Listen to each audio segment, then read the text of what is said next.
স্বামীকে চেনা। ছোট্ট একটা গল্প আছে, আজকে একটু সময় আমি বেশি নিচ্ছি যেহেতু শেষ করে দিতে চাচ্ছি।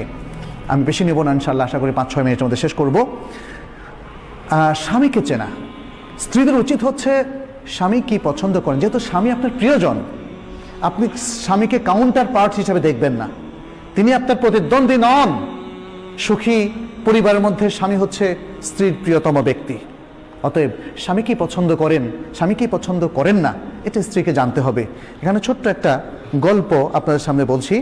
এই গল্পটা উল্লেখ করেছেন মাজান আল ফুরাই। তিনি বলছেন, একজন স্বামী তার বন্ধুকে বলল যে আমি 20 বছর ধরে সংসার করছি, অথচ আমার স্ত্রীর মধ্যে আলহামদুলিল্লাহ এমন কিছু দেখিনি যা আমাকে রাগান্বিত করে। তখন বন্ধু খুব আশ্চর্য হয়ে বলল, কিভাবে এটা সম্ভব, কিভাবে করলে বলো তো দেখি, পুরো ঘটনাটাই আমাকে খুলে বলো। তখন স্বামী বললেন যে আমি যখন বিবাহ করলাম, প্রথম রাতে আমার স্ত্রীর কাছে গেলাম, তার দিকে আমার হাতটা একটু বাড়িয়ে দিলাম, সৌহার্দ্যের হাত, মমতার হাত বাড়িয়ে দিলাম।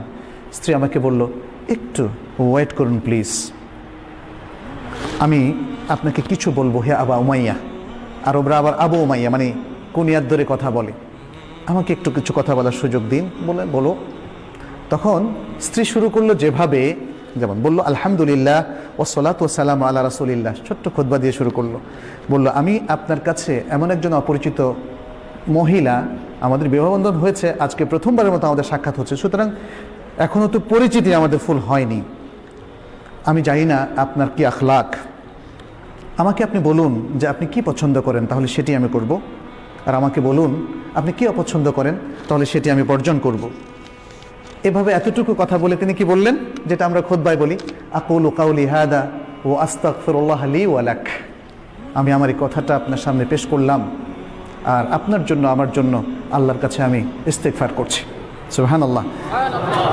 অনেকে হয়তো বলবেন, আরে এটা তো দেখি ওয়াজ করতেছে বাসর রাতে, এটা তো অস্বাভাবিক রকম লাগতেছে। বাসর রাতে আমরা শুনি অন্যরকম সোহাগী কথাবার্তা, যেটা সাহিত্যের মধ্যে, গল্পের মধ্যে, উপন্যাসের মধ্যে আমরা পড়ি।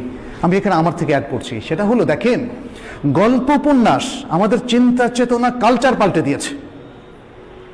এই যে মহিলা, অত্যন্ত বিদুষী মহিলা, অত্যন্ত দিনদার মহিলা, সে যে কথাটা বললেন, এটা আমাদের কাছে বলে কেমন ওয়াজ ওয়াজ কথাবার্তা, বিয়ের মধ্যে আবার এগুলো বলে নাকি?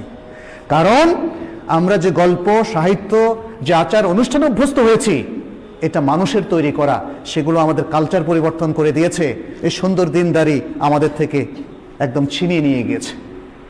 মহিলা আজকে এত সুন্দর কথা বললেন, স্ত্রী ওই বন্ধুকে বলছে, আমার স্বামী বললেন, আমার স্ত্রীর কাছে যখন আমি এই কথাটা শুনলাম,